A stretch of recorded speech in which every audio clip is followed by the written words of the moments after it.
CBS News senior national security analyst Fran Townsend was Homeland Security and counterterrorism advisor to President George W. Bush. She joins us. Fran, was this a national security decision or a political one? Well, you know, with the little that we know, right, from what the president has said, he unilaterally revoked the clearance.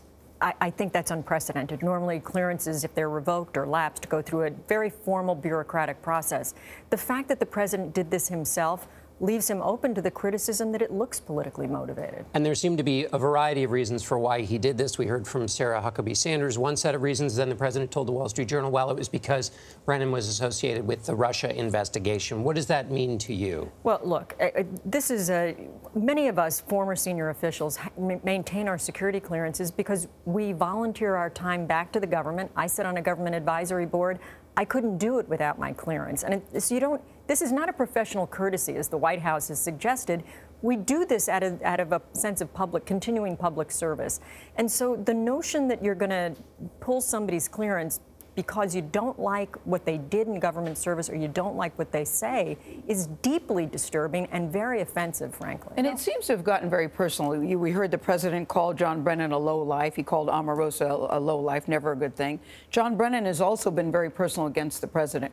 What concerns you most about this? You know, the president did this personally, using his what we call his Article II powers as commander-in-chief. Let's be honest, if the president is relying on his Article II powers to remove a clearance, it's the same power he'd rely on if he wanted, for example, to fire Mueller. And so we ought to understand that the president's very expansive view of his powers, his constitutional powers, he seems to have an unlimited view of how expansive they are. And going back to your point about the typical protocol of such a thing takes place, there are reports that Dan Coats, the head of the DNI, was not made aware of this prior to the president deciding to do this.